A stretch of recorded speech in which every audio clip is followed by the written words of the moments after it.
Mais uma vez, alegria gigante estar aqui com todos vocês, tá bom? E nós estamos numa série muito interessante de nome De Frente com Jesus, tá bom?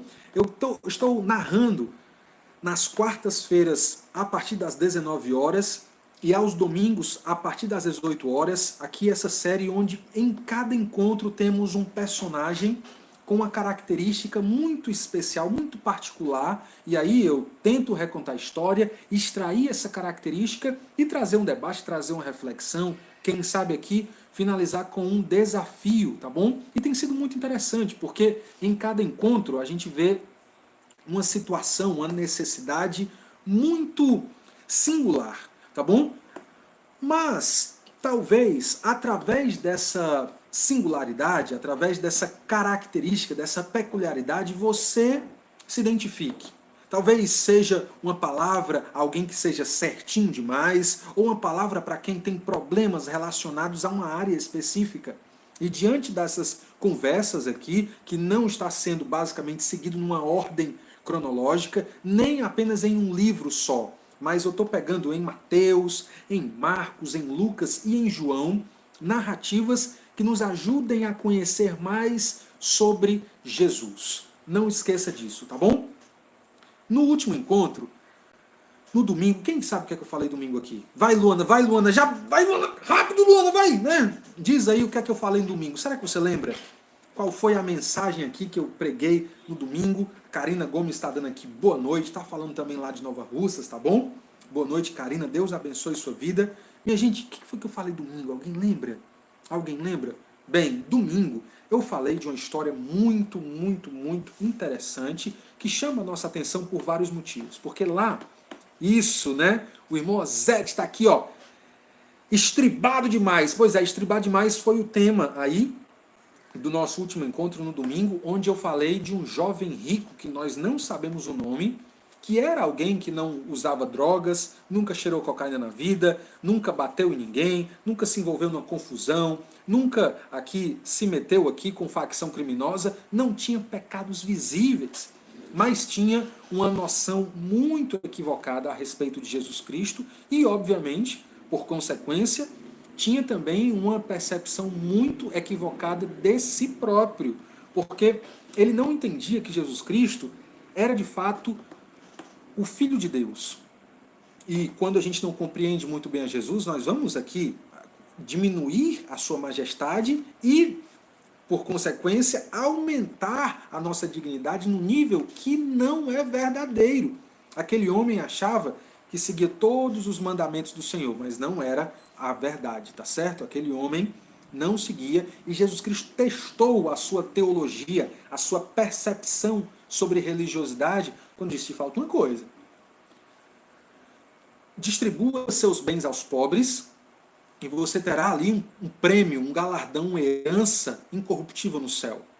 Vá, faça isso. E depois, venha e me siga. Aquele homem que tinha se ajoelhado pedindo ali a Jesus Cristo uma resposta sobre o que fazer sobre herdar a vida eterna, recebe uma resposta que não era muito bem de acordo com as suas expectativas. Ele se levanta, sai desconfiado, triste, mesmo sabendo de que a palavra do Senhor havia entrado ali, mas tinha voltado, não ficou. Queridos, o Evangelho de Jesus Cristo, a salvação não é como um camelô que vende um relógio falsificado e pechincha com você até vender. Jesus não rebaixa o seu nível, o seu preço, não esqueçam disso.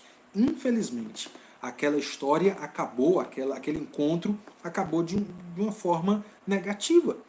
Aquele homem viu o Senhor Jesus Cristo de perto, olhou Jesus em seus olhos, buscou palavras de vida eterna, mas quando descobriu o custo para isso, se acovardou porque o seu ídolo, o seu amor, a sua felicidade estava residindo naquilo que ele possuía, seja naquilo que havia conquistado ou naquilo que havia herdado, tá bom? Um encontro que não acabou nada bem e podemos extrair grandes lições disso. Hoje, vamos ainda para Marcos E no mesmo capítulo, tá certo? Vamos aqui para Marcos, capítulo de número 10, versículo de número 46 até o versículo de número 52. Marcos, o Evangelho aí de São Marcos, capítulo de número 10, não esqueça, do versículo 46 até o verso 52. Se você tem Bíblia, me acompanhe, eu estou lendo aqui na Nova Versão Internacional, mas se você não tem Bíblia, atente, bote o celular aí no silencioso, não deixe nenhuma distração seduzir aqui o tempo que você está tendo aqui comigo, né? Na verdade, unido com um bocado de gente em Fortaleza, Sobral, Itapipoca, Nova Russas e em tanto canto. Não deixe, tá bom? Não deixe essa conexão cair no seu coração. Acompanharam aí? Marcos 10, verso 46, eu vou ler, diz o seguinte: Então, chegaram a Jericó. Quando Jesus e seus discípulos, juntamente com uma grande multidão, estavam saindo da cidade, o filho de Timeu, Bartimeu, que era cego, estava sentado à beira do caminho pedindo esmolas. Quando ouviu que era Jesus de Nazaré, começou a gritar: Jesus! Filho de Davi, tem misericórdia de mim! Muitos o repreendiam para que ficasse quieto, mas ele gritava ainda mais: Filho de Davi, tem misericórdia de mim! Jesus parou e disse: Chamem-no. E chamaram o cego. Ânimo, levante-se, ele o está chamando. Lançando sua capa para o lado, de um salto pôs-se em pé e dirigiu-se a Jesus. O que você quer que eu faça? Perguntou Jesus. O cego respondeu: Mestre, eu quero ver. Vá, disse Jesus, a sua fé o curou.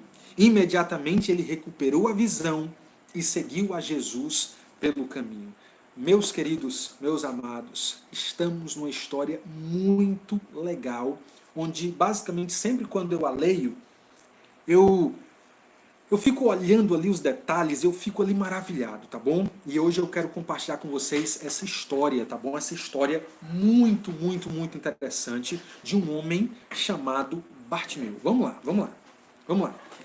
O nome aqui, o título que eu coloquei aqui, essa mensagem é Cego Demais. Mas se você tiver um título aqui melhor no final, coloque aí que talvez eu até mude. Mas o título aqui desse sermão é Cego Demais, tá bom? Então eu quero trabalhar aqui nesse tempo que estaremos aqui, basicamente o tempo da história, o tempo da característica e uma palavra que eu gostaria de dar pessoalmente aqui a você, caso você se enquadre aqui naquilo que vai ser dito nessa palavra. Então escute com bastante atenção. Então vamos lá para este primeiro momento, que é o momento da história.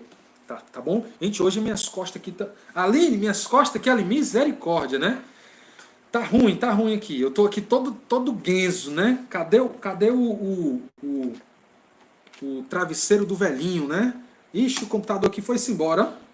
Misericórdia, minha gente. Meu Deus, me ajuda, senão minha cara fica escura, ó. Aí eu vou ter que tirar Pronto, voltou.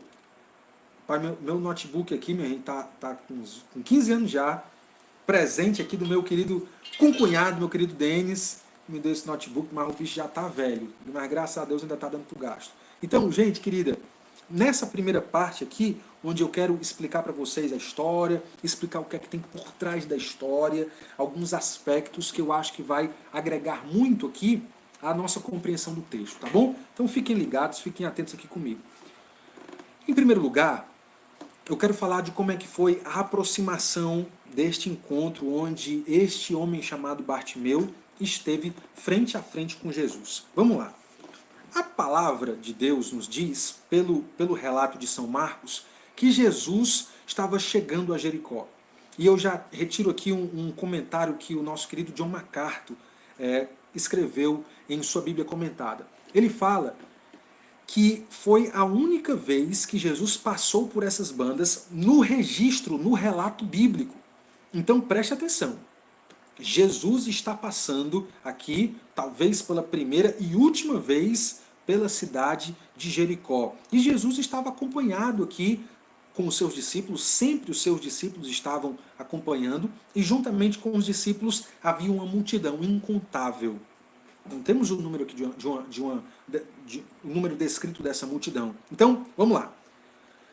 Jesus nos é dito aqui em Marcos, eu queria esse detalhe muito interessante, porque confesso para vocês que eu não tinha olhado para esse detalhe há muito tempo. Diz aqui o seguinte: então chegaram a Jericó. Presta atenção, chegaram a Jericó. Mas no primeiro versículo que nós lemos, verso 46, tem outra informação, olha só. Então chegaram a Jericó, quando Jesus e seus discípulos, juntamente com a grande multidão, estavam saindo. Opa! Vocês estão entendendo aí? Jesus cruza Jericó todinho. Então Marcos vai dizer, então chegaram, e essa palavra chegaram é importante, e depois diz aqui, estavam saindo de Jericó. Olha que coisa interessante, Jesus passando, cruzando basicamente uma cidade inteira. Ia curando, ia ensinando, ia pregando ao longo do caminho. Deixa eu tirar já uma aplicação pra gente, tá bom? Nós aprendemos de Jesus Cristo ao longo do caminho. Mas isso não significa que quanto mais velho você ficar, mais sábio se tornará. Não é verdade. Existem pessoas que com o tempo, quanto mais vivem seus dias, quanto mais envelhecem o seu corpo, também envelhecem o seu coração. Também deixam sua mente enrugada. Porque vida por vida, dia por dia, quilometragem por quilometragem, não significa muita coisa não. Às vezes significa até o pior. Significa que você piorou com o tempo. Mas, se estamos vivendo com Jesus Cristo dia após dia, e se nossas semanas, se nossos meses, se nossos anos são marcados por uma caminhada, por uma amizade, por uma constante relação com o Senhor, pode ficar certo do que eu estou dizendo agora. Você irá aprender. E esse aprendizado com Jesus não é apenas ouvindo, mas é convivendo com Ele. Nós aprendemos a nos tornar mais parecidos com Jesus à medida que seguimos os seus passos. Então, olha só, o texto nos relata que Jesus chegou em Jericó e que os seus discípulos, juntamente com a multidão, estavam saindo. A cidade inteira foi cruzada. E Bartimeu, um cego, olha as características. Bartimeu, um cego, e o texto diz, filho de Timeu, né, estava à beira do caminho pedindo esmolas. Olha quanta informação nós temos aqui. Estão preparados? Eu quero aqui ir devagarzinho, mas ao mesmo tempo indo direto ao ponto, falando sobre o querido Bartimeu. Meus queridos, filho de Timeu. Quem era Timeu? Eu andei pesquisando e não tem essa informação na Bíblia, mas há um livro histórico muito valorizado sobre um judeu que comentou muito, escreveu muito da história dos judeus, chamado Flávio Joséfo. Então ele conta sobre quem era Timeu. Timeu era um general a serviço do povo de Israel que operou algum tipo de resistência para com o Império Romano.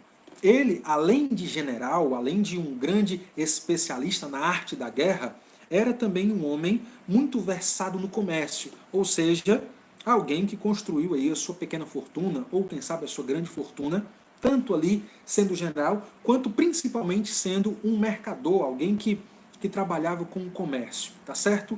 Quando Roma, de fato, domina e estabelece ali a sua derrota sobre aquelas pequenas e notáveis rebeliões que Timeu estava arquitetando, estava executando, né? As planejadas e executadas rebeliões, o que é que acontecia? Alguém sabe o que é que acontecia com pessoas que eram rebeldes para com o Império Romano?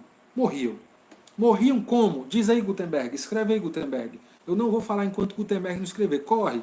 Qual era a morte que mais o Império Romano gostava de realizar para com aqueles que eram rebeldes para contra o Império? Qual? Qual morte? Sabem? Vamos esperar aqui o Gutenberg. Viu? Gutenberg vai falar, pois eu vou adiantar. Já sabe qual é? Crucificado. O escritor e historiador judeu Flávio Joséfo diz que Timeu, o general, foi crucificado. E sabe o que acontece? Toda a renda familiar, obviamente, também foi tirada. E Bartimeu, o filho de Timeu, foi também punido pela morte do seu pai. O império temia que Bartimeu seguisse a linha do pai e quisesse vingar a condenação que o Império Romano deu ao seu querido pai, general Timeu, e também comerciante. Então, com a punição que o Império dá a Timeu, arrancam-lhe os olhos. Ou, alguns pesquisadores vão dizer que apenas os olhos de Timeu foram furados. Então, vamos lá.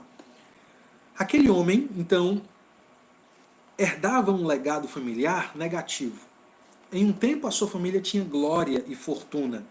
Em outro, a sua família fora derrotada. E aquele homem, imprestável aos olhos das pessoas, né, a percepção popular, sem os olhos, o que é que podia fazer? Absolutamente nada. Então, era um homem que estava à beira do caminho. E esse à beira do caminho significa, minha gente, tanta coisa, mas deixa eu extrair aqui algumas coisas pontuais. Significa que ele estava num lugar estratégico para pedir esmolas, porque se não podia trabalhar, era um pobre miserável. Eu estava numa reunião aqui com o pastor Gilvan, juntamente com Gutenberg, juntamente com Isaac e nosso amado irmão Carlos Jefferson, e a gente estava conversando sobre pobreza, né? De como a pobreza, ela é, como é que eu poderia dizer, subjetiva na interpretação de muitos. Por exemplo, na maioria de nós enxergamos a pobreza como simplesmente falta de dinheiro. Mas para outras pessoas, pobreza vai além disso. Vai a uma falta de dignidade, uma falta de ser ouvido, uma falta de importância na vida, de um sentido para a vida. Então, quando você olha e ouve, tenta escutar de pobres de diversos países o que é pobreza, você vai ver como é diferente, enquanto nós muitas vezes achamos que pobreza é simplesmente falta de dinheiro. Falo, inclusive, que o doutor Lucas, o médico amado, que escreveu o próprio Evangelho de São Lucas, escreve sobre pobreza. E quando ele fala sobre pobreza, ele está destacando muita coisa que está dentro do pacote da pobreza. Inclusive, uma delas era quê? O cego. Ser cego era ser pobre em muitos sentidos, inclusive o financeiro. Mas não se engane, não era só isso. Ser cego era ser colocado à margem da sociedade, exatamente porque você não tinha muito como agregar à sociedade. Você era um imprestável, essa é a verdade. Então, tinha que se contentar em viver de sobras, de migalhas, de restos, tá bom? E geralmente ninguém se importava tanto com você, ninguém sabia seu nome. Tanto é que as pessoas conheciam mais a história do pai de Bartimeu do que a própria história dele. Então, este homem estava à beira do caminho, não apenas por estratégia, mas porque não tinha um lugar, era um homem que não tinha ali uma moradia fixa, ele não tinha um endereço com dignidade. Então ele mais parecia como um vira-lata, sem casa, que vive do que sobra, dos lixos que sobra da rua, que sobra das moedas miseráveis que recebe, tá bom?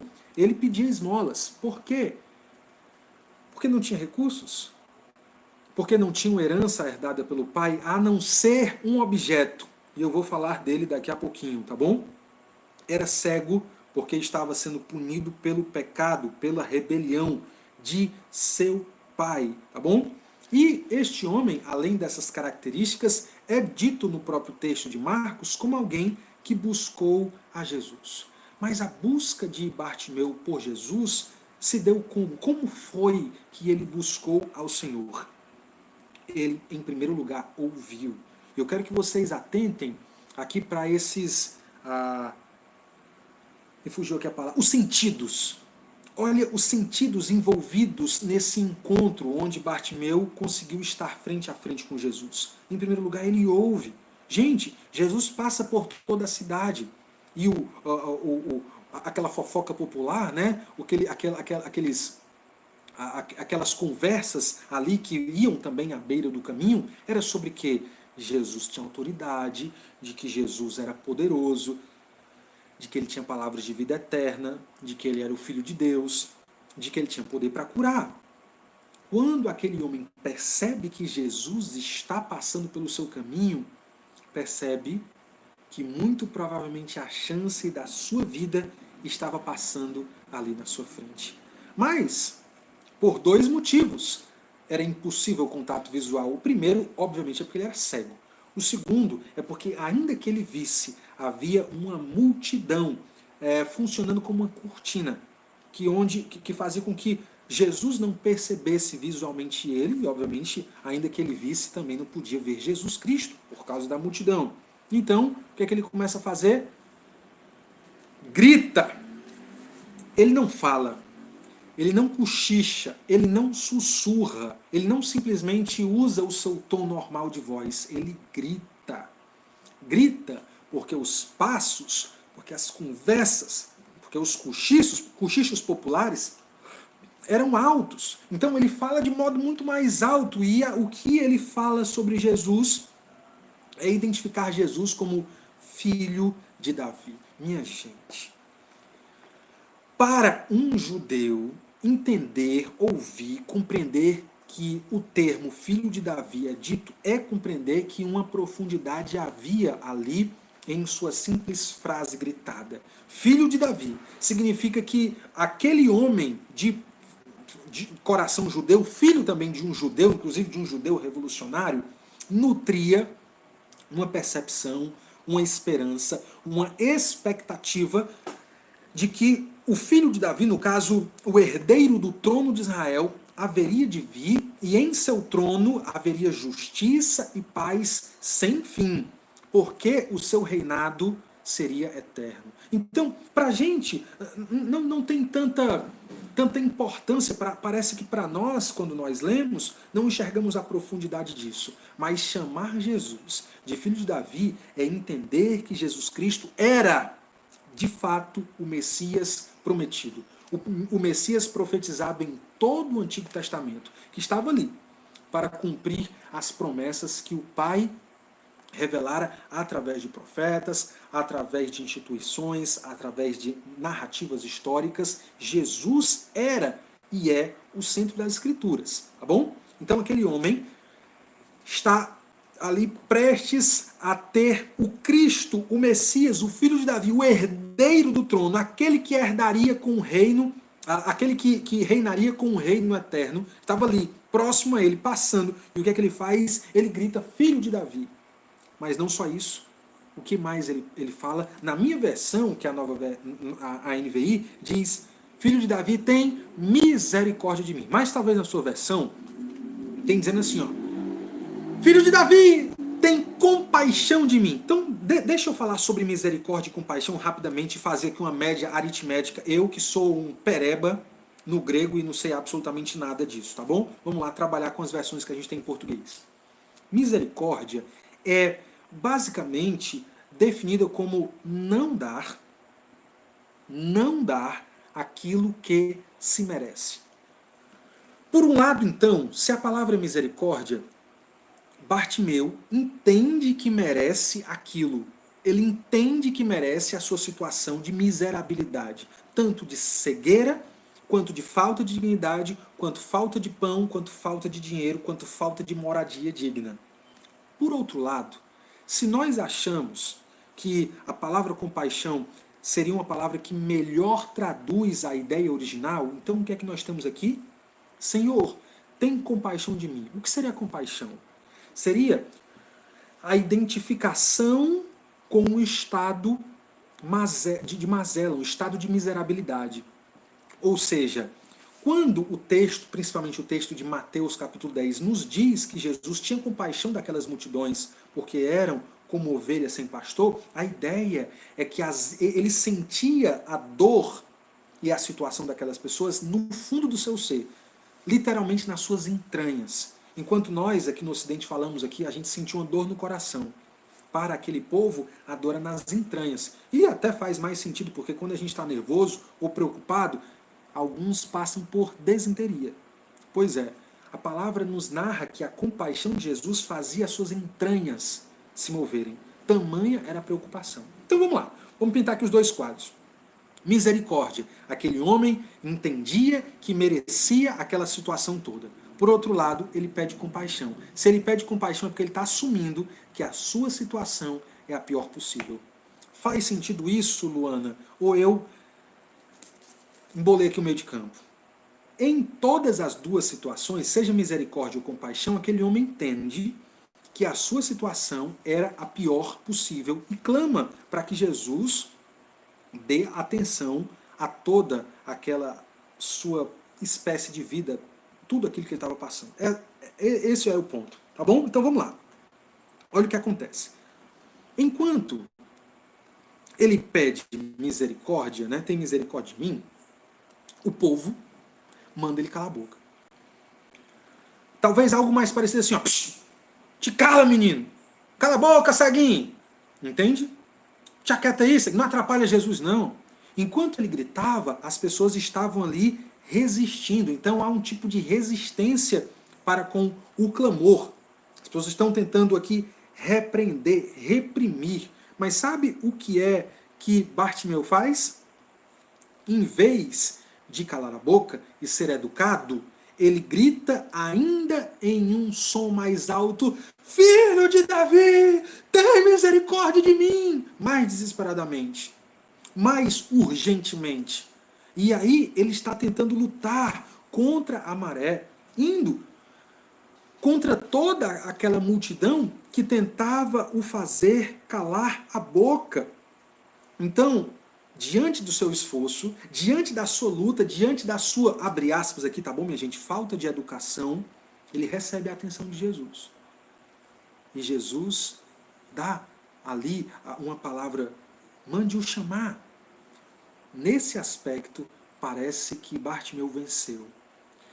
Ele clama, a multidão resiste, ele clama mais e alcança o seu objetivo. Ele vence quando encontra a atenção de Jesus Cristo. Olha que coisa mais incrível, olha que coisa mais maravilhosa. Ele foi chamado. E quando ele foi chamado, 3 coisas importantes acontecem e eu gosto desse detalhe que Marcos nos oferece. Eu gosto disso. Olha o que é que Marcos nos diz. Ele diz que Bartimeu lançou sua capa. Deixa eu falar sobre isso. Há quem diga que a capa que Bartimeu tinha era a última herança que o seu pai lhe deixara. Era a última coisa que fazia lembrar de sua família. A última coisa que fazia lembrar do legado era tudo o que mais tinha de valor para aquele homem. Era o seu último e único bem, a capa. Mas, diante do chamado de Jesus, o que é que ele faz com a capa? O que é que talvez alguém faria com a capa? Tá. Somente aí, senhor. Dobra a capa, ou então veste a capa. Mas o texto traz uma ideia contrária. Diz que ele lançou a capa. Parece que o homem estava tão agoniado, o homem estava tão desesperado, que ele lança a capa e de um salto, olha só, pôs-se em pé. Nada de educação, nada de decoro, nada de certinho. Não, meus amados irmãos e amigos. Aquele homem lança a capa, se pôs de pé e dirigiu-se a Jesus. 3 movimentos que eu acho, esses detalhes merecem um pouco da nossa atenção, tá bom? Lança a capa. O que significa, hein? Parece que entre a família e Jesus, entre o legado do seu pai e Jesus Cristo, entre os seus bens e Jesus Cristo, entre tudo que lhe restava em Jesus Cristo, não houve outra opção a não ser escolher por Cristo. E como? Como ele escolheu por Jesus Cristo? Por meio de um salto. O corpo fala. Quem fez a administração aí sabe que existe um marketing pessoal, que o nosso corpo fala. E que se você vai para algum canto e fica com a cara franzina, as pessoas vão perguntar se está tudo bem. Se você fica balançando assim a perna, né, do lado, a negada vai perguntar se está tudo bem, se você está nervoso. Se você fica andando de um lado para o outro, as pessoas também vão perguntar se está tudo bem. Então, esta linguagem corporal, tá entendendo aí, Gutenberg? De Bartimeu, nos fala muito sobre ele. Mais do que isso, fala muito sobre a situação ali, imediata, de como ele encarou tudo isso. Solta a capa, pula e fica em pé e segue para Jesus. Agora, acho interessante, imagina um cego seguindo para Jesus. Imagina um cego, eu fico imaginando. Eu fico imaginando, talvez algumas pessoas pegando pelo braço, talvez, ei, mas abre aí o espaço aí para o ceguinho passar, né? Eu fico imaginando como é que deveria ser a situação. E aquele homem ali, não devagarzinho, mas eu acho que ele foi rápido, né? Se cair, caiu. E talvez gritando, onde é que o senhor está? Onde é que o senhor está? Aquele homem não podia ver, minha gente. Aquele homem não tinha aquela bengalinha, não. A única coisa que ele tinha não era uma bengala, era uma capa. E a capa não estava lhe ajudando a seguir a Jesus. Por isso que ele deixou para trás o que tinha.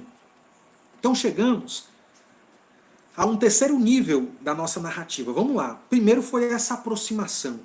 Segundo foi a resistência que ele teve. E a terceira coisa que eu quero falar aqui é sobre o diálogo em si que ele teve com o Senhor Jesus Cristo, que eu acho muito interessante. Jesus pergunta, o que queres que eu lhe faça? O que quer que eu lhe faça? É interessante isso, porque imagina se Jesus aparecesse para você ressurreto e perguntasse, fulano, o que queres que eu te faça? Verônica, se Jesus aparecesse para você hoje à noite, lhe perguntando, Verônica, o que quer que eu lhe faça? Verônica, qual seria a sua resposta? Marcão, nosso amigo aí do Boa Vizinhança, se Jesus Cristo aparecesse para você hoje à noite, Jesus ressurreto perguntando, Marcos, o que quer que eu lhe faça? Qual seria a sua resposta, Marcão? Bem, minha gente, aquele homem foi muito direto. Ele sabia exatamente o que queria. O que queres que eu te faça? O que queres que eu lhe faça? Foi a pergunta de Jesus. E sabe o que é que aquele homem responde? Olha, eu acho massa. Olha, eu quero destacar uma palavrinha aqui, ó. Ó aqui, ó, ó. O cego respondeu, mestre, eu quero ver. Vamos devagarzinho, vamos devagarzinho, vamos devagarzinho. O mestre aqui, minha gente, significa mais do que rabi, ou mais do que um rabino, como o rabino hoje é como se fosse um pastor na mesquita, um pastor judeu, né? Naquela época o rabi era um mestre, aquele que sabia das escrituras e sabia ensinar para o povo tanto o significado quanto o valor das escrituras. Mas quando aquele homem usa a palavra mestre, na verdade ele não usa rabi, ele usa Rabone. Sacou? Quem mais na Bíblia usa Rabone? É alguém que na ressurreição, quando vê o túmulo vazio, reconhece Jesus ressurreto e fala Rabone. Significa meu mestre. Não apenas mestre, mas meu mestre. Algumas pessoas aqui carinhosamente, assim, ô fulano, ô meu pastorzinho, sabe? E às vezes isso é um tratamento. Meu pastorzinho. Ô meu pastor, certo? Mas é um tratamento de carinho, de afeto, de amizade que essa pessoa tem comigo, que eu tenho com essa pessoa. Mas quando o cego de Jericó usa esse termo para Jesus, ele está dizendo que Jesus não é simplesmente o mestre, mas é mestre para ele. É meu mestre. E é isso que eu já perguntei, e eu acho que vale a pena muitas vezes a gente perguntar, quem é Jesus para você, meu amigo? Saber que Jesus Cristo morreu, saber que Jesus Cristo morreu pelos pecados, tudo bem. Mas saber que Jesus Cristo morreu pelos seus pecados é outra coisa. Saber que Jesus Cristo é Senhor, saber que Jesus Cristo é o Salvador é uma coisa.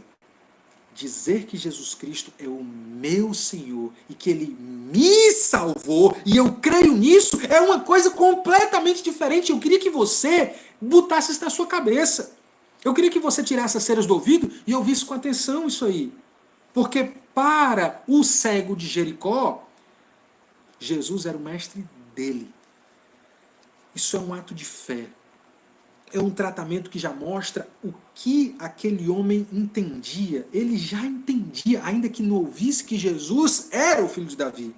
Que Jesus era o Cristo. E agora ele tem a oportunidade de dizer ali frente a frente, de frente com Jesus, Rabone, eu quero ver.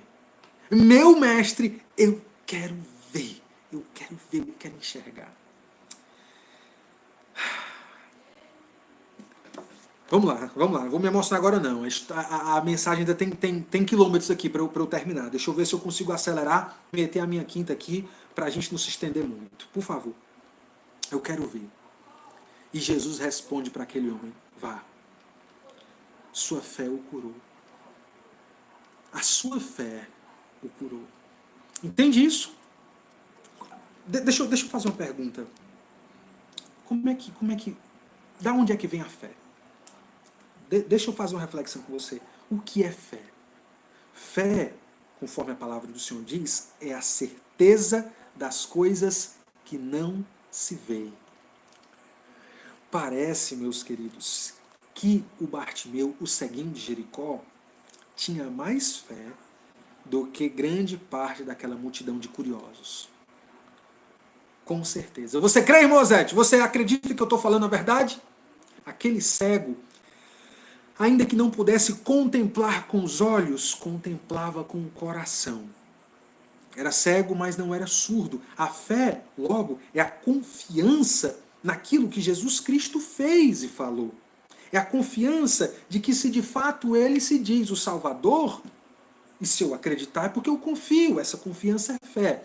Uma vez que se põe a confiança, a fé em Jesus Cristo, tanto nas suas palavras, quanto na sua obra, na cruz, em sua ressurreição, na convicção que ele nos deu, de que há de retornar para nos buscar e reinar com um reino incrível e maravilhoso, uma vez que eu creio nisso, a minha vida vai ser diferente dali para frente. Não me vem com essa história de dizer que acredita com a boca enquanto não se vive dia após dia de modo diferente. Para muitos, a fé, na verdade, são crenças que nem mesmo eles entendem. Para eles, sim, é absolutamente um salto no escuro. Seguem ritos, frequentam reuniões, ouve um cara lá falando que não sabe nem o que é que está falando, não degusta a palavra, não tem prazer em ouvir, tem uma Bíblia deste tamanho em casa que nunca leu, de preguiça, de desinteresse. Mas eu digo a verdade, uma vez que este coração confia em Jesus, este coração daqui para frente se compromete também em amá-lo. E quanto mais nós nos relacionamos com Jesus, quanto mais nós convivemos com o Mestre, com o Rabone, mais nós vamos amá-lo. A fé, se você acha que tem pouca fé, pastor, eu não consigo crer não. A fé vem pelo ouvir, e ouvir a mensagem de Cristo. Um dos motivos pelo qual eu estou tentando fazer lives falando de Jesus é para que a fé verdadeira, a fé que é capaz de curar, a fé que é capaz de salvar, possa entrar no seu coração, invadir o seu ser e mudar totalmente a sua vida. Não acreditem em todos aqueles que dizem que têm fé em Jesus e têm uma vida porca, uma vida nojenta. O Apolo gosta de assim, vez por outra ele tem um desenhozinho que é stop motion, né? É um desenhozinho chamado Chau Carneiro. Quem conhece o Chau Carneiro? Gente, não tem fala. É de um homem que é cego, né? Assim, meio cego, tem uns óculos bem grossos, assim, não enxerga quase nada. Ele tem um cachorrinho que é mais inteligente do que ele 10 vezes. E esse cachorrinho, ele é como se fosse o pastor das ovelhas, né? Cuida lá daquele pequeno curral que tem lá. E as ovelhas são uma graça. As ovelhas, elas brincam, elas cantam, elas tocam violão. Mas quando o dono das ovelhas chegam, elas ficam todas se comportando como ovelhas. É um desenho super engraçado, né? Não tem diálogo nenhum, é só marmota mesmo. E o Apolo gosta pra caramba desse seriadozinho chamado Chau Carneiro. Inclusive minha mãe foi que apresentou a ele. E no Chau Carneiro, como tem vários animais, né? Tem os porcos. Toda vez que os porcos aparecem é sinal de confusão. Se as ovelhas estão brincando de bola e a bola cai lá na lama, meninos porcos começam a brincar, começam a tirar onda. Quando as ovelhas caem na lama, é sempre um problema. E quando os porcos estão junto com as ovelhas lá no curral, na grama, sempre também eles causam problemas. E eu tiro uma lição disso aqui, tá bom? É que quem é ovelha de verdade, ainda que caia na lama, não vai sentir alegria ali. Com o tempo, estar na lama, junto com os outros porcos, só causa infelicidade, confusão e solidão. Por outro lado, quando os porcos tentam viver nos pastos, eles só servem para avacalhar. Logo, quando os porcos entram na vida daqueles que são ovelhas, só entram para avacalhar. Não dá para ter sintonia. Faz sentido o que eu estou dizendo? Faz sentido? O que eu estou querendo dizer é que aquele que tem uma fé verdadeira, a fé que Jesus está dizendo aqui, é alguém que não tem mais prazer na lama, não tem mais alegria na sujeira, porque o coração foi mudado. Há um amor por Cristo e há uma vontade de querer acertar por gratidão. Entendem? A fé verdadeira é isso, e Jesus fala para Bartimeu: vá, a sua fé te curou. Vá! A sua fé te curou. Mas sabe como é que foi o desfecho dessa nossa história? O desfecho é que imediatamente, eu gosto dessa palavra, imediatamente, aquele homem recuperou a visão. Deixa eu fazer um destaque, Marcão, para a palavra recuperar. Sabe o que é que significa a palavra recuperar? É que aquele homem não tinha nascido cego. Ele ficou cego em algum momento da sua vida. É por isso que isso faz a gente acreditar que de fato ele havia sido cego. Ele havia sido tirado os olhos, ou então perfurado os seus olhos para que não pudesse enxergar. Ele recuperou. Algum dia ele viu. Algum dia ele já sabia como é que tinha sido a luz do sol. Como é que era o semblante das pessoas. Ele recuperou a vista. Imediatamente. Imediatamente. Segunda coisa que acontece, ele segue a Jesus. Mas Jesus disse para ele ir, vai, né?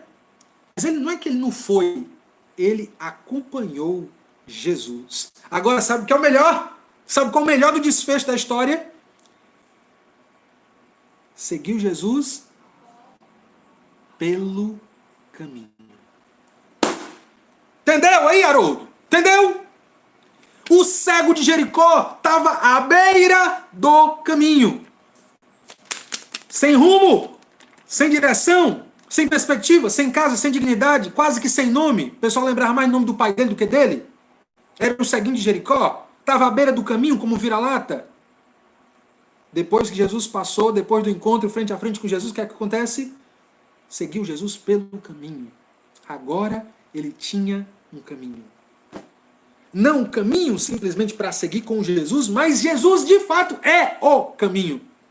Então Jesus é o caminho que leva Bartimeu pelo caminho. Bartimeu agora não é mais um cachorro vira-lata.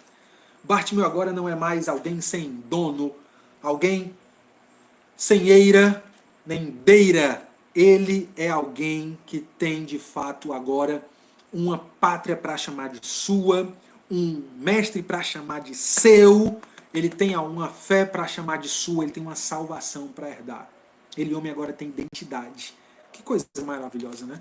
Eu acho simplesmente incrível. Vamos para a nossa segunda parte, não tão grande quanto a primeira, mas vamos para a nossa segunda parte do nosso sermão, da nossa reflexão.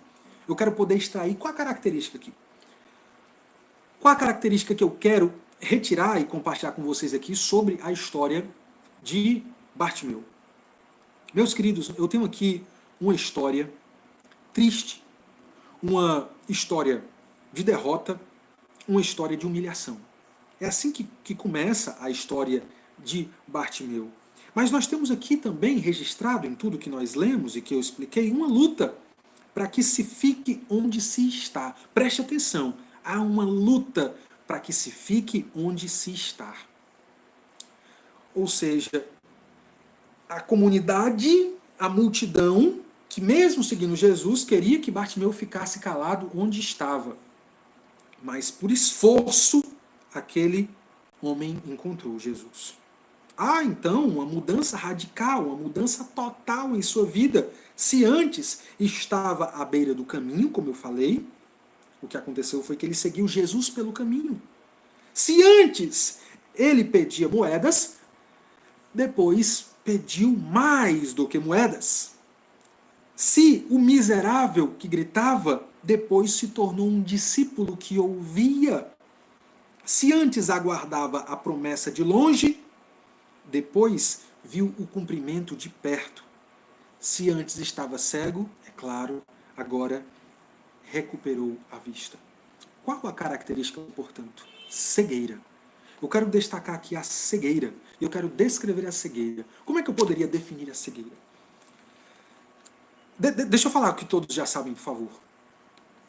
Cegueira é algo que impede as pessoas de fazer uso de sua visão, de enxergar cores, de enxergar pessoas, de enxergar atos, de enxergar lugares, de enxergar processos, de enxergar tudo que acontece e que a maioria de nós tem condição de fazer.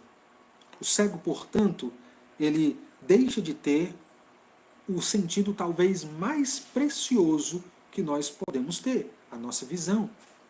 Eu não queria passar por o que ele passou.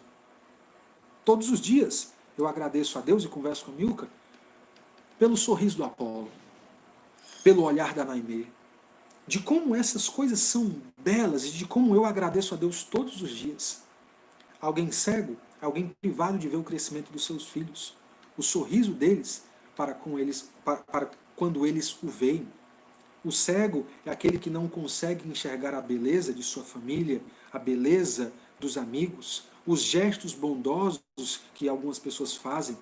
E é verdade, ser cego também é deixar de ver muita coisa ruim que acontece nesse mundo.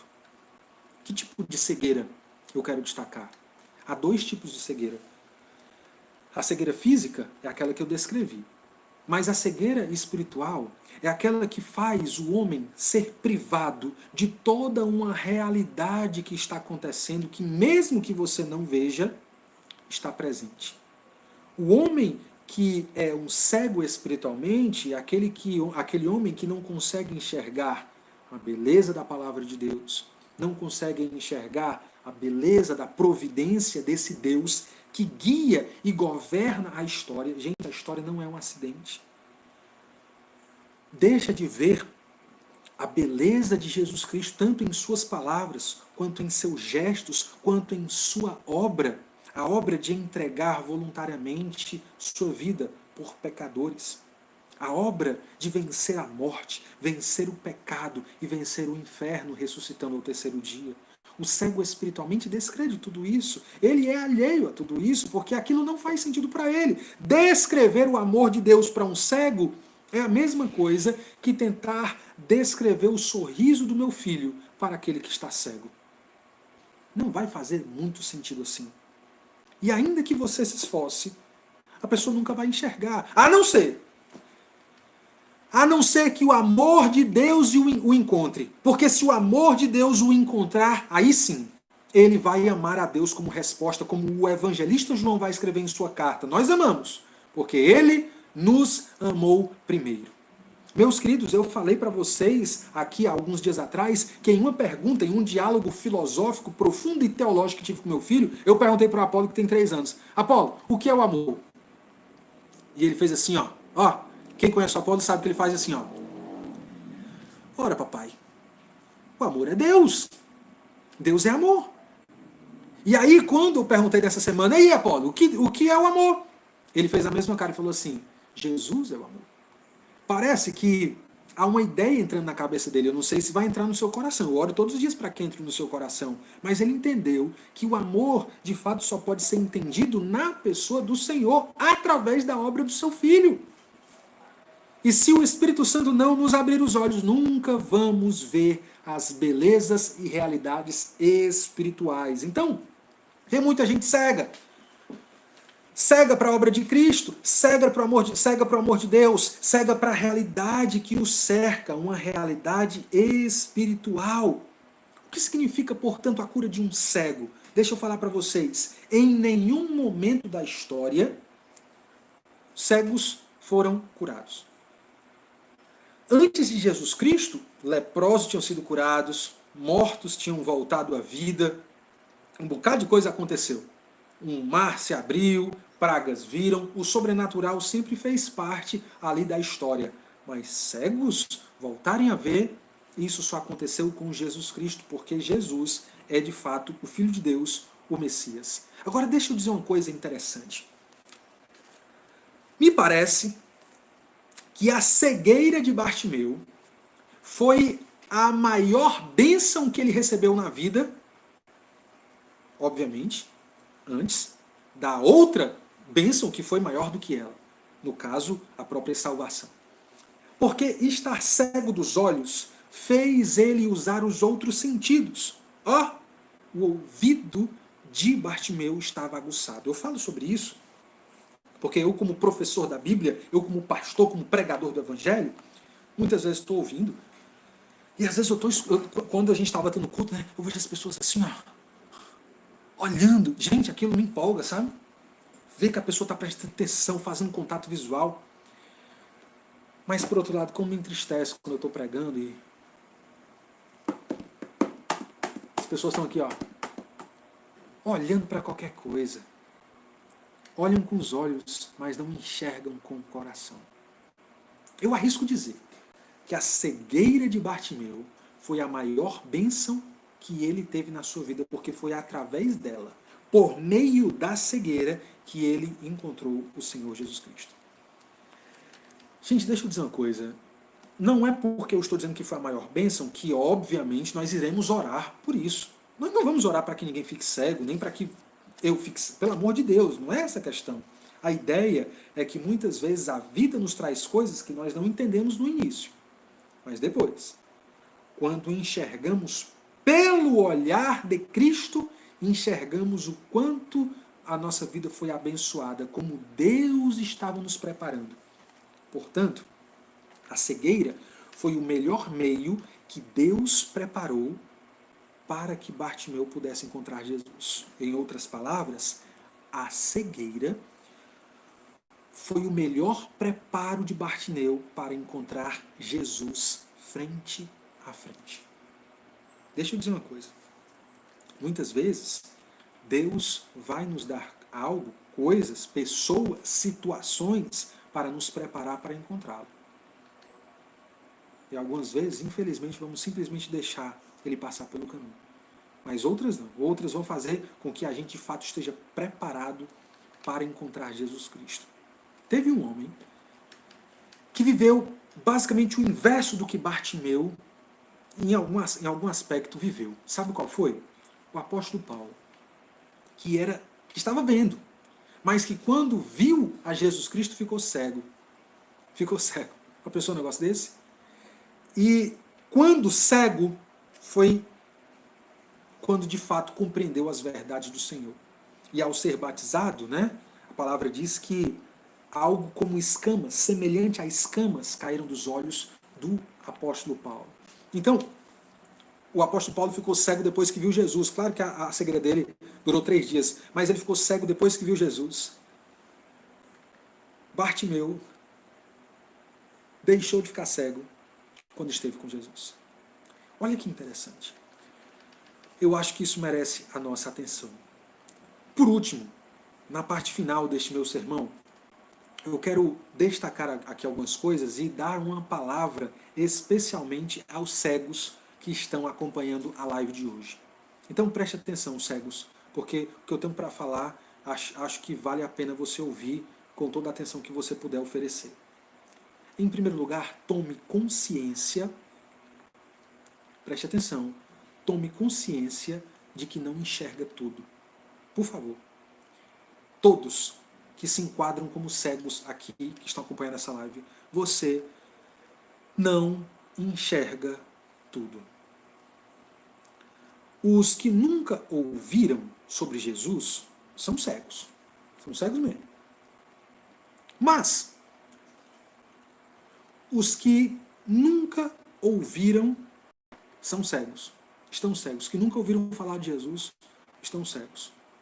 Mas os que ouviram, mas não creram, os que ouviram e não creram são piores.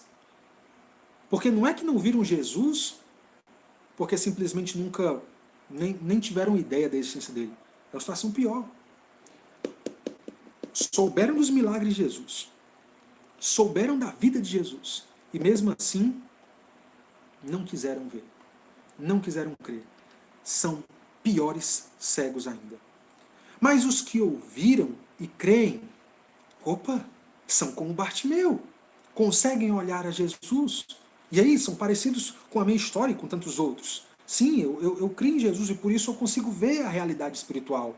Eu consigo ver a beleza do Redentor. Eu consigo ver como o amor de Deus é incrível. E cada ano que passa na minha vida, Graças ao bom Deus, eu consigo desfrutar mais desse amor porque os olhos espirituais meus foram abertos. Eu estava cego e hoje eu vejo. O apóstolo Paulo diz que o diabo, o inimigo das nossas almas, meio que nos vendou. Há um véu que não nos permite enxergar a beleza da glória de Deus na face de Cristo. Ele fala isso em 2 aos Coríntios.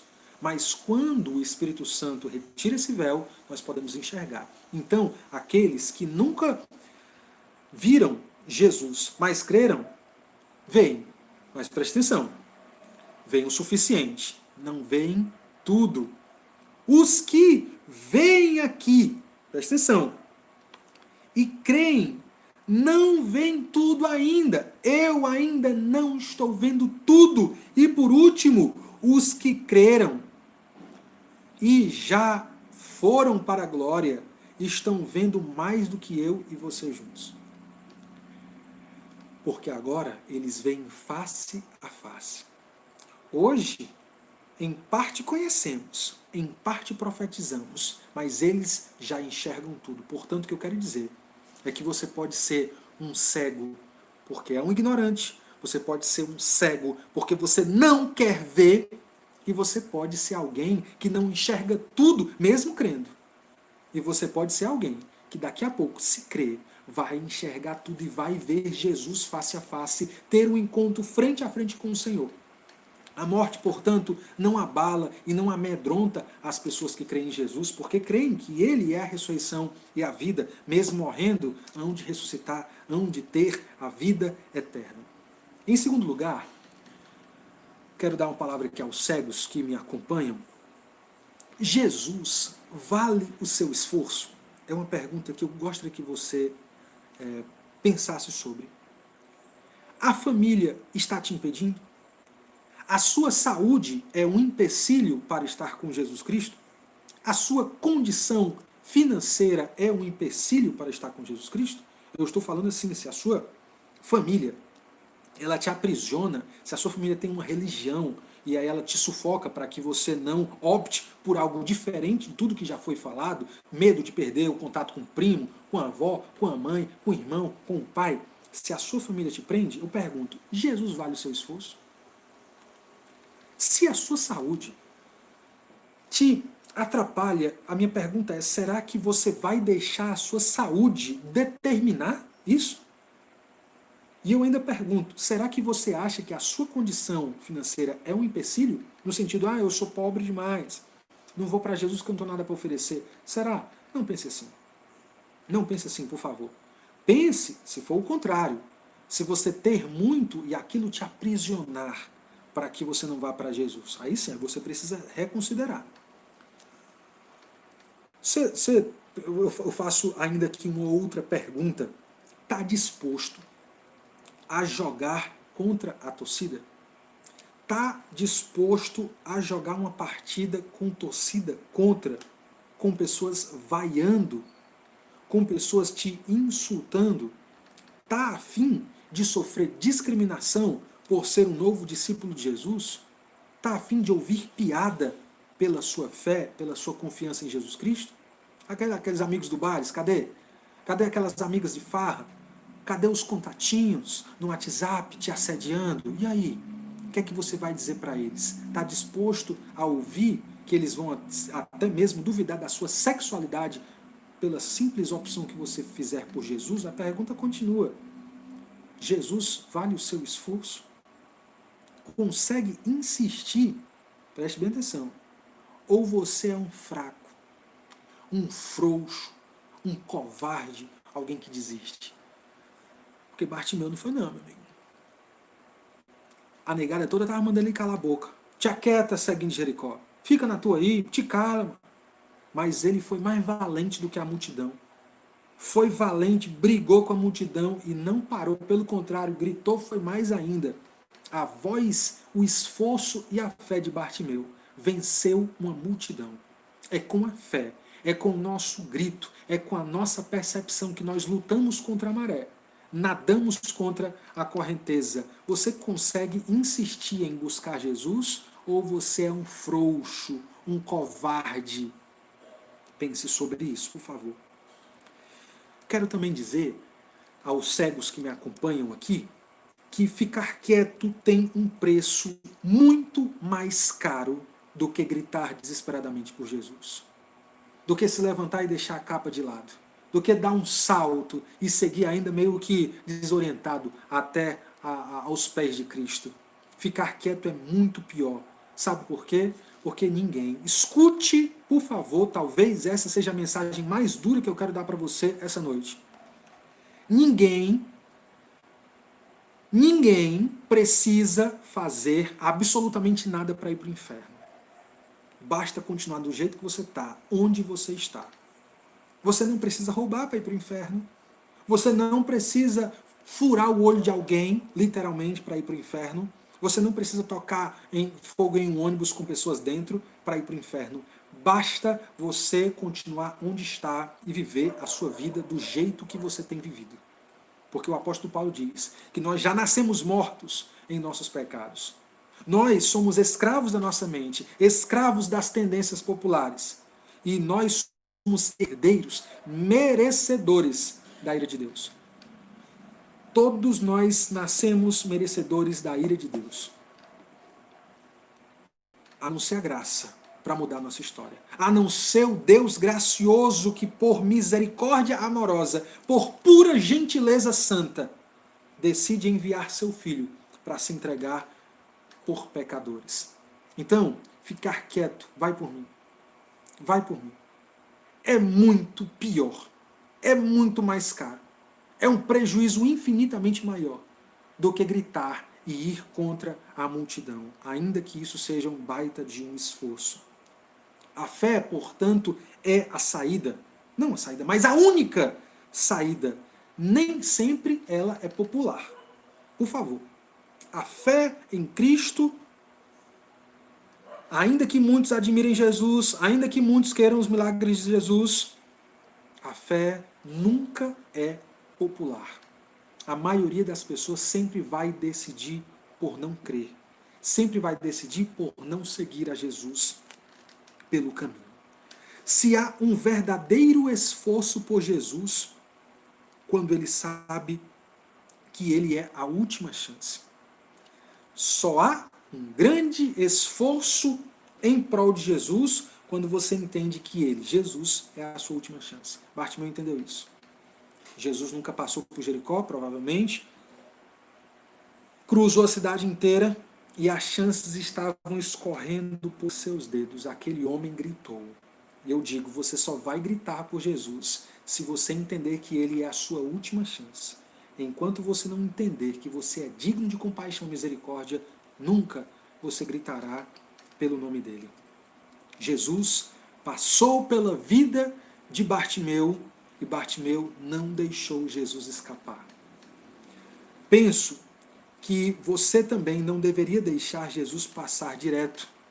Chame por ele hoje. Grite por seu nome agora. Insista, creia, mesmo que a sua família te deserde. Mesmo que você perca todos os seus amigos, mesmo que você perca todos os seus contatinhos que estão te arrancando a passos largos, te levando a passos largos para que você experimente a ira de Deus.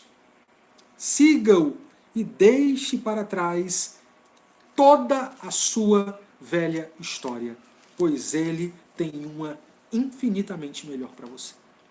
Amém? Deixa eu orar por sua vida.